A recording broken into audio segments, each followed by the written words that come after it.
Direction le sud de la France et Montauban. Comme chaque année, le golfe de l'Estan reçoit le Montauban Ladies Open. Un tournoi devenu au fil des ans un événement incontournable de la cité montalbanaise. Un pari réussi pour Bruno Rebeu à l'initiative du tournoi en 2019. C'est déjà une fierté parce qu'en 2019, quand on avait lancé le tournoi, on était un petit peu dans l'incertitude. Est-ce que les joueurs allaient adhérer? Est-ce que la ville de Montauban allait être satisfaite de ce nouvel événement dans un pays du rugby? Est-ce que le golf allait marcher ici à Montauban, en Occitanie? Et puis finalement, 5 ans après, on est toujours là et fiers d'être ici. Et tout progresse, voilà. Et on est donc ravis et prêts pour cette 5e édition. Et on le dit, chaque année, cette ville de Montauban vibre pour tous les événements sportifs. C'est vraiment une ville qui vibre pour le sport. Oui, c'est une ville où à chaque fois qu'on organise quelque chose, et surtout dans le sport, tout se passe bien et ça a toujours donc un succès. Le rugby, on l'a dit, le golf, mais aussi le triathlon, le marathon, voilà, tout ce qu'on organise dans cette ville, c'est assez magique. Les gens adhèrent, ils ont envie de sortir, ils ont envie de faire la fête et tout le monde participe, que ce soit les bénévoles, que ce soit les partenaires privés et encore une fois les collectivités locales. Et depuis 2019, le Montauban Ladies Open a élu domicile sur le parcours du golfe de l'Estan. Un parcours qui, grâce au tournoi, monte un peu plus en gamme chaque année. À chaque fois que je reviens, les gens, c'est plutôt assez sympa, me disent merci ou disent merci à l'organisation, puisque effectivement avec le cahier des charges qui a été soumis au club, au golf, on a vu le parcours se métamorphoser et chaque fois il y a des entretiens, il y a des petites modifications. Compétition qui était née maintenant il y a 5 ans, un peu sur un coup de folie, mais qu'on a mené à bien et qu'on pérennise, qui est dans la génétique du golf. Et aujourd'hui, on a à cœur à le développer, puisque ça nous accompagne pas mal, même au niveau du golf au quotidien, dans les choix de développement, dans les ajustements. On a changé l'ordre des trous, etc. Et c'est vrai que le fait d'avoir un événement chaque année, un événement professionnel, avec un cahier des charges un petit peu strict, permet au golf d'améliorer son parcours et de le rendre formidable pour les membres du club, parce que nous on est là que pour 3 jours, mais les membres en profitent toute l'année. Un exemple concret, c'est aujourd'hui prochainement l'installation d'un nouveau putting green qui nous a amené dans la réflexion et le MLO nous a permis justement d'accompagner cette réflexion. Les aménagements parcours, puisque c'est quand même un événement majeur pour toutes les équipes, pour les bénévoles de l'association sportive, puisqu'ils sont près d'une 50aine à nous soutenir sur l'événement. Donc c'est tout à fait dans notre génétique et ça nous alimente pas mal dans le développement du club et dans certains choix. Un tournoi qui ne serait rien sans ses partenaires. Avec un prize money de 45 000 €, le Montauban Ladies Open fait partie des mieux dotés de la 2e division européenne. Nous accompagnons le Montauban Ladies Open depuis maintenant 3 ans. Et en fait, nous sommes sur du temps long. Nous essayons de construire avec nos clients, mais aussi avec nos partenaires, on va dire des relations de long terme. On travaille avec Bruno Rebeu justement pour faire en sorte que trouver des partenaires, faire en sorte que la dotation progresse pour ces joueuses, mais aussi faire des conditions, je veux dire, d'accueil. Elles ont un repas qui est pris en charge le midi. Je pense que très vite on passera au repas du soir. Et puis au niveau d'Arkea, on a une politique sur la mixité, sur la diversité très ancienne. La directrice générale du groupe est une femme.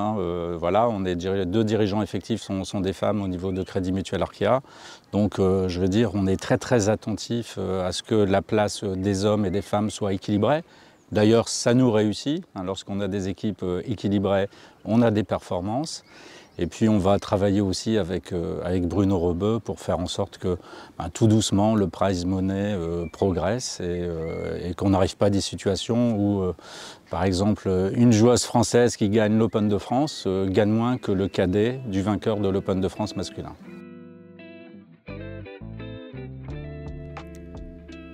Bonne dotation, parcours en constante évolution, des raisons suffisantes pour faire le plein chaque année.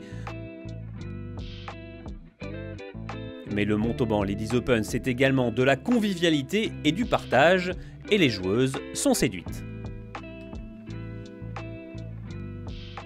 Je suis contente de revenir ici parce que ça fait quelques années que je n'ai pas joué. Et surtout, je suis contente de vraiment commencer la saison du Let Access là au mois de juin. Donc, il y a eu Terre Blanche, il y a Montauban, il y a l'Open de France qui est un tournoi du Let. Mais la plupart du temps, c'est vrai que quand on joue un tournoi en France, on a envie de bien faire.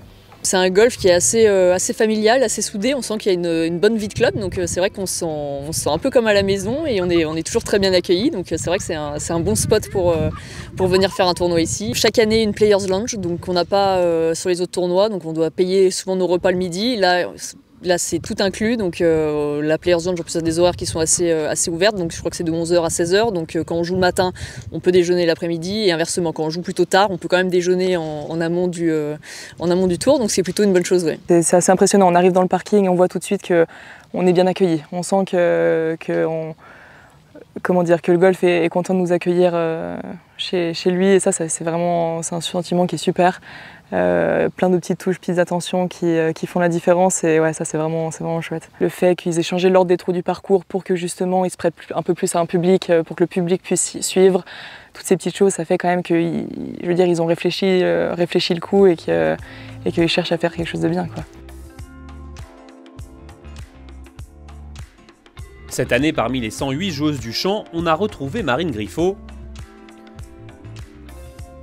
Vainqueur en 2021, la Française garde un souvenir ému de sa victoire.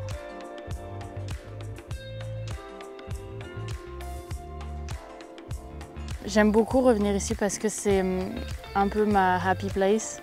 Je me sens bien, j'ai des bons souvenirs, donc à chaque fois que je passe autour du 18, j'arrive à me remémorer un peu tout ce qui s'est passé, les frissons qui remontent. Donc, et puis quand les gens me demandent, je deviens même peut-être trop émotive parce que je me souviens de vraiment beaucoup de choses, mais c'est vraiment un plaisir de revenir ici pour se remémorer tous ces beaux souvenirs.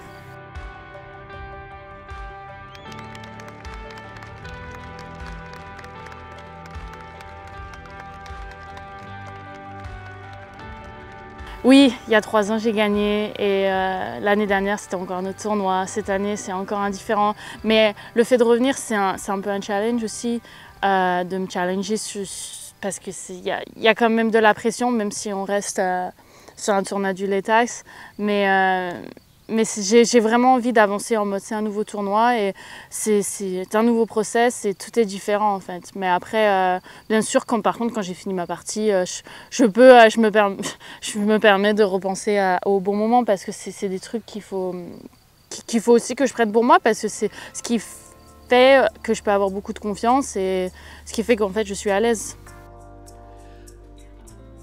Amateur à l'époque de sa victoire, Griffot a choisi Montauban pour effectuer ses premiers pas en tant que pro, tout sauf un hasard. Oui, c'est une fierté pour nous, c'est donc sympa. Bien évidemment, le tournoi lui avait porté chance en 2021. Alors, je parlais avec elle tout à l'heure là et elle nous racontait, alors elle est extrêmement sensible, elle avait les larmes aux yeux tout à l'heure et elle se disait que pour elle c'était une nouvelle étape, c'était très important et elle a voulu choisir ce tournoi. Son premier tournoi professionnel, donc on la remercie aussi et puis on espère, comme je l'ai dit tout à l'heure, si elle gagne à nouveau ce sera facile, on n'aura pas renvoyé l'orthographe de son nom au graveur, il la connaît déjà.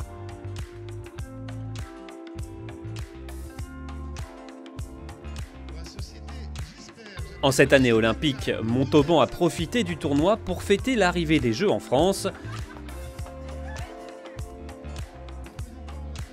Initiation, mascotte, le golfe de l'Estang s'est paré des anneaux olympiques le temps d'une journée pour le plus grand plaisir des joueuses. Et je pense que ça permet de faire connaître un petit peu les différentes pratiques. Les gens sont souvent focalisés sur leurs pratiques personnelles. Dans les Jeux Olympiques, il y a différentes pratiques et on n'a pas forcément beaucoup de connaissances sur les autres pratiques sportives. On en découvre, moi, pour le coup, du comité départemental olympique, j'en découvre tous les jours. Et du coup, je pense que c'est bien de pouvoir s'informer un peu des différentes pratiques, de pouvoir essayer des choses qu'on n'a pas encore fait et que les golfeuses puissent s'initier à tout ça. Je trouve que c'est une bonne initiative. Vendredi, place au premier tour. Sous la chaleur et le soleil, des jolis scores fleurissent le classement général.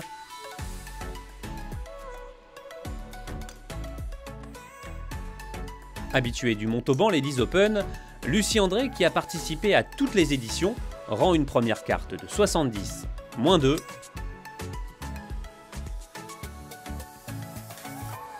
La joueuse de Bourg-en-Bresse, 4e en 2021, se retrouve 10e.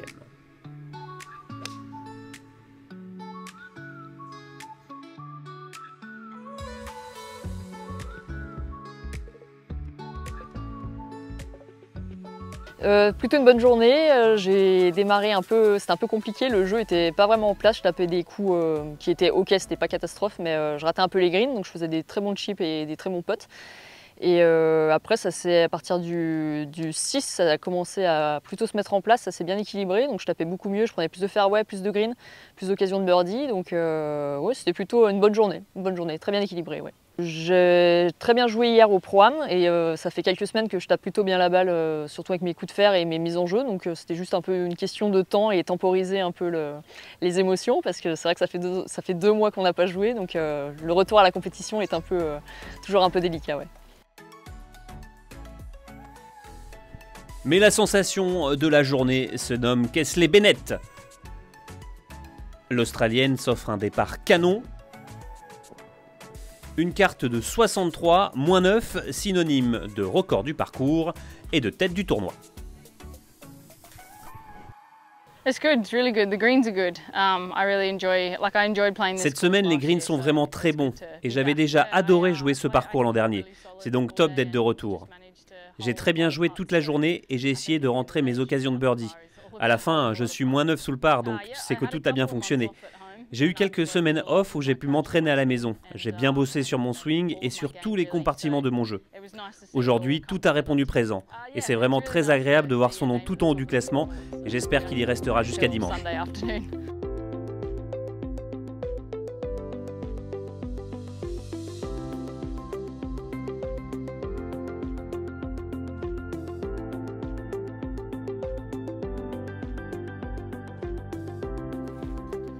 Une épreuve où l'on retrouve également Lucie Malchiran, vainqueur sur le Ladies European Tour en 2021. La Marseillaise a perdu ses droits de jeu sur le LET l'an dernier et tente de retrouver les chemins vers le succès. Donc je suis passée pro en 2021 après avoir gagné un tournoi en Italie sur le LET. Donc j'ai fait 2 ans sur le Tour européen.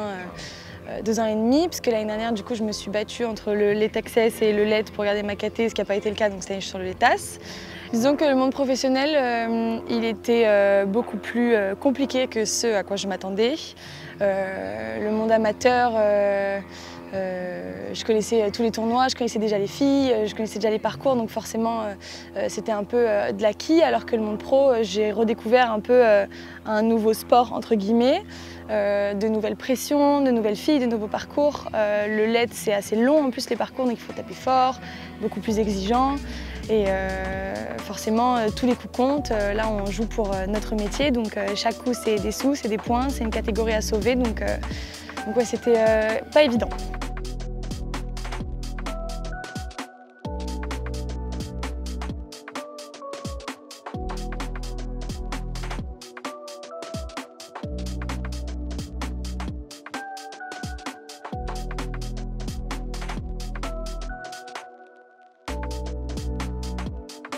« 2023, ça a été un peu une année de transition entre 2022 et 2023. 2022, il y a beaucoup de choses qui ont changé pour moi, entre mon coaching, ma manière de m'entraîner, beaucoup de choses qui ont changé. Donc forcément, il a fallu un peu, l'année dernière, remettre tout à point, recommencer un peu, pas à zéro, parce que forcément, toutes les années précédentes, ça a été énormément d'expérience et j'en retiens énormément de positif. Et j'ai appris du négatif, donc forcément, il a fallu un peu de temps pour tout mettre en place. Et l'année dernière, ça a été une année de transition. Et je pense être prête maintenant cette année à pouvoir bien redémarrer. Mon objectif c'est de retourner sur le LET. Je garde toujours en tête mon rêve d'aller sur le LPG un jour, mais chaque chose en son temps. Cette année on n'a pas beaucoup de tournois donc il va falloir que je performe. J'estime être prête à performer et pour 2025 espérer retourner sur le LET. Deuxième tour compliqué pour Lucie Malchiran qui rend finalement une carte de +4 et passe le cut de justesse à +5 total. Un deuxième tour qui marque l'apparition dans le top 10 de l'épreuve d'Ariane Klotz. Passée pro cette année, la joueuse de Nouvelle-Calédonie est 9e à -2.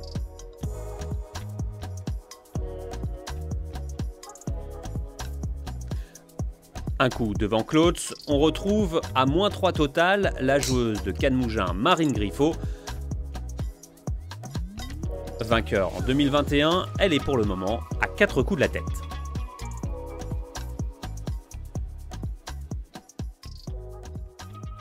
Le point fort de cette semaine a l'air quand même le putting, parce que je reste quand même solide, même si parfois je fais des trucs un peu surprenants. J'ai loupé 4 fois là, en 2 jours 1 mètre.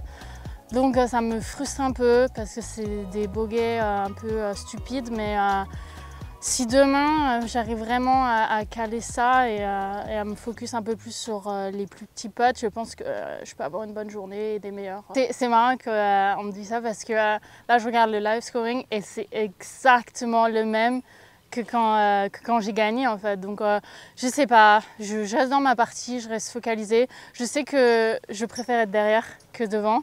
Parce qu'on maîtrise toujours soi-même, mais on ne maîtrise pas trop les autres. Donc je vais maîtriser moi-même déjà et ça sera déjà bien et on verra ce que ça donne demain. Comme j'ai dit, il y a encore un bon travail à faire là, sur les petits putts. Donc si j'arrive vraiment à manager ça et à toucher un peu plus de fairway, parce que je trouve que on peut placer sur le fairway et je perds ces occasions de placer, de nettoyer ma balle et d'avoir aussi gagner de la distance sur les fairways. Donc là, je vais les taper, je vais aller refaire des petits putts et on y va demain, quoi. Mais la priorité, c'est vraiment de rester sur moi-même et de continuer à m'amuser parce que en vrai, là, je suis contente. Je viens de faire birdie au 18 et ça me met dans le bon bain pour demain et allons-y, quoi. Devant, journée plus compliquée pour Kesley Bennett qui se contente d'une carte de 74, +2, l'Australienne reste en tête à -7.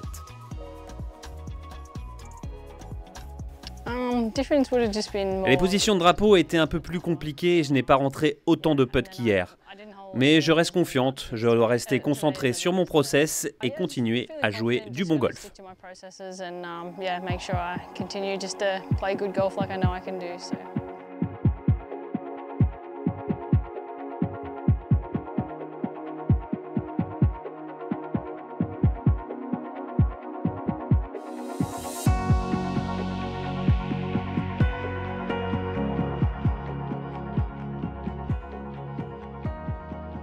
À l'aube du 3e tour, Tiffany Arafi s'est également bien replacée. 3e à 2 coups, la Suissesse est en chasse. À 23 ans, la joueuse de Crans-Montana peut viser un premier succès pro. Une victoire qui serait synonyme de revanche pour Arafi, qui se bat contre la maladie depuis 2018. J'ai appris que j'avais une sclérose en plaques en 2018, donc ça date un peu. J'étais aux États-Unis et j'ai eu la confirmation comme quoi j'avais une sclérose, donc j'avais peur de ne pas pouvoir jouer au golf. Mais pour finir, aujourd'hui j'en suis ici, donc je suis contente. Surtout la fatigue qui est dure à gérer parce que quand on enchaîne beaucoup de tournois et beaucoup de tours comme ce tournoi, il faut bien gérer la récupération et la fatigue. Et puis il y a aussi les fourmillements dans les mains et dans les jambes, donc quand il y a un peu de stress, je les sentais un peu plus aujourd'hui. Donc 2-3 fois j'avais un peu du mal avec les sensations, mais ça fait déjà 5 ans, donc plus que 5 ans, donc je m'y habitue.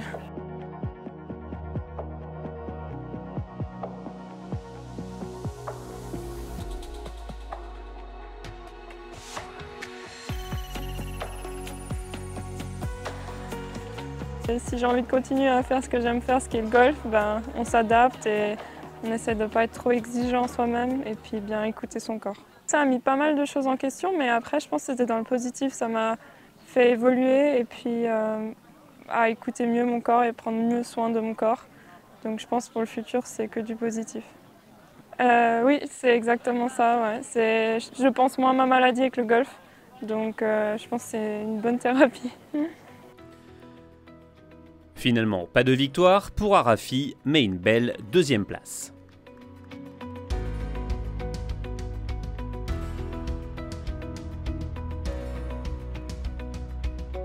Côté français, belle performance pour Ariane Klotz qui confirme. 23e aux Terres Blanches Ladies Open, la joueuse de 25 ans fait encore mieux à Montauban et s'offre son premier top 5 de l'année.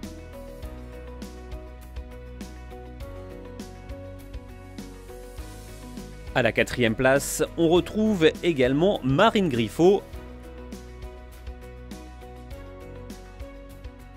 La Française a cru à un moment un 2e succès possible, mais son putter en a décidé autrement.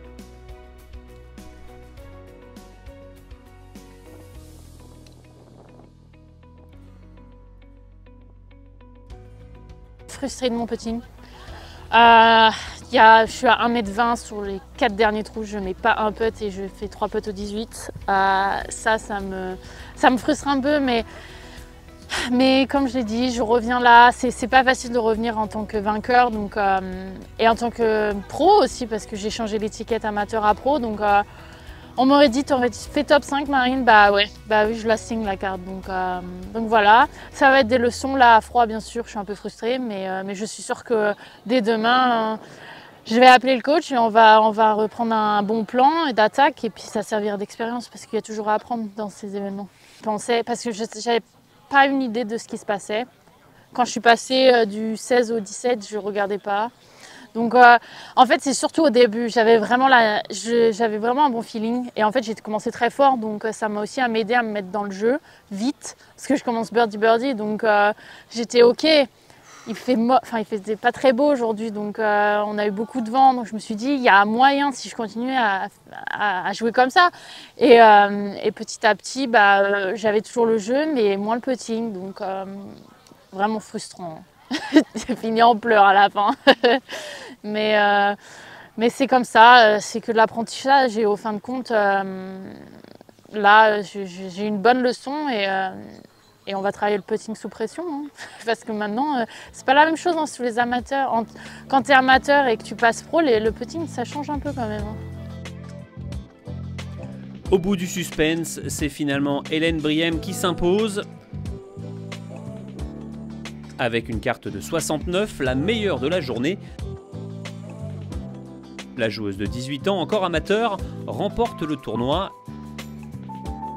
et se rattrape une semaine après avoir perdu en play-off sur le Ladies European Tour.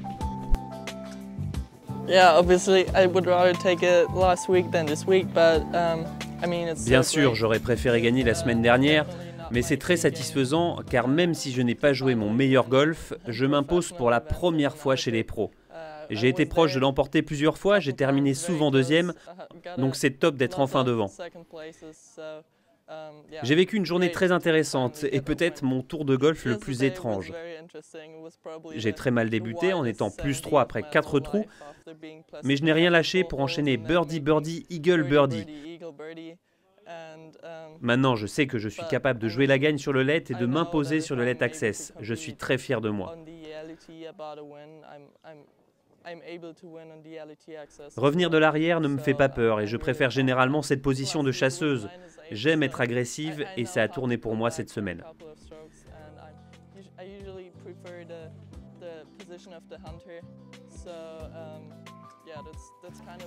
Mais cette année, je vais essayer de jouer quelques tournois du Let Access, mais aussi des épreuves amateurs, avec pour objectif, bien sûr, de décrocher ma carte pour le Let en fin d'année.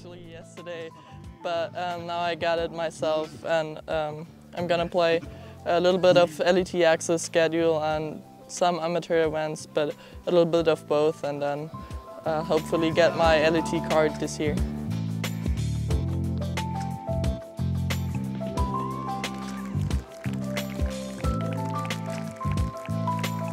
Vainqueur de cette 5e édition du Montauban Ladies Open, Hélène Briem, Allemagne.